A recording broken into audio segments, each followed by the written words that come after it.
hàng chi miếng nơi bậc thang ngày bỏ tí mà phải pram tầm lại miếng cam pim sơ mấy thang ngày tí mà phải bốn chỉ yếm down cho cổng khlang maintain ប្រមាណជាទុំ$157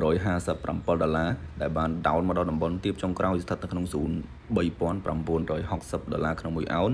ឬស្មើនឹង$4,771ក្នុង1តលឹងភាពប្រែប្រួលដំណើរទីផ្សារមាសឥទ្ធិពលនៃប្រាក់ដុល្លារធ្វើឲ្យតម្លៃមាសព្យាយាមចុះមកបន្ថែមទៀតនៅក្នុងចុងខែមិថុនានេះផងដែរកាលពីម្សិលមិញតម្លៃមាសព្យាយាមចុះតាំងពីតម្លៃ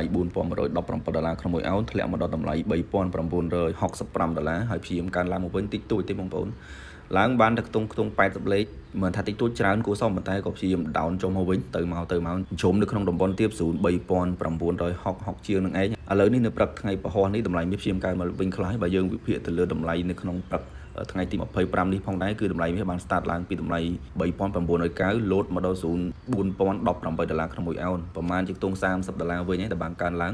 បើយើងមើលទិសដៅដំណើរទីផ្សារមាសនៅម៉ោងនេះពេលនេះឬក៏ថ្ងៃពហុទី25នេះតើទំនោរទីផ្សារទៅណាការវិភាគរបស់ខ្ញុំម៉ោងចុងក្រោយពេលនេះគឺអាចនឹងទៅលើមែនតើហើយទីផ្សារមាសបានសល់ជើងទុកដូចយប់មិញអញ្ចឹងបងប្អូនបន្ទាប់ពីបានឡើងមកដល់តម្លៃ$4,040ក្នុង1អោន down ចុះមកដល់តម្លៃបាត់ធ្លាយដាច់$3,965ទៀតណាលោតមកដល់$3,960គត់ហើយក៏ជាតម្លៃមួយដែលបន្សល់ជើងទី2ដែលបានចុះមកកាលពីម្សិលមិញផ្ទួនគ្នាផងដែរអញ្ចឹងម៉ោងនេះពេលនេះអាចនឹងព្យាយាមកើនឡើងទៅលើវិញគោលដៅទៅរក$4,050 $4,100 ឬក៏$4,150ក្នុង1អោនអញ្ចឹងយើងក៏មានតម្លៃសម្រាប់ធ្វើការជួញដូរឬក៏ទិញនិងលក់នៅថ្ងៃពហុទី25នេះដូចគ្នាផងដែរតំបន់ទី1យើង recommend ជូនបងប្អូនសម្រាប់ធ្វើការ buy នៅតម្លៃ$3,980ហើយតម្លៃទី2ស្ថិតនៅក្នុងស៊ូន$3,960ចំណែកតម្លៃទី3ស្ថិតនៅក្នុងស៊ូន$3,940ក្នុង1អោន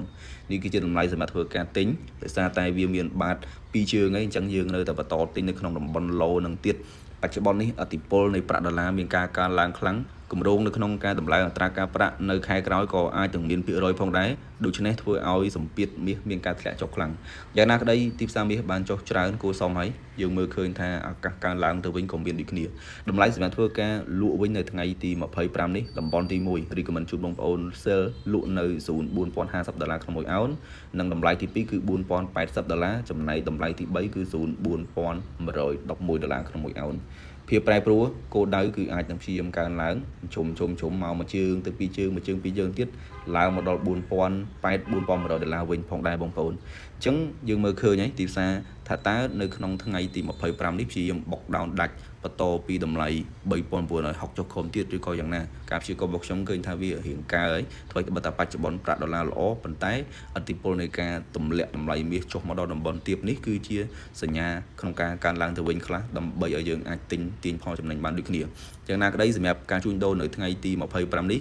ជាការ recommend របស់ខ្ញុំបងប្អូនអាចរងចាំទិញនៅតំបន់ស៊ូន$3,980ទៅចន្លោះ$3,960ឬក៏$3,940ជាតម្លៃល្អក្នុងការទិញសម្រាប់ការទាញផលចំណេញផងដែរ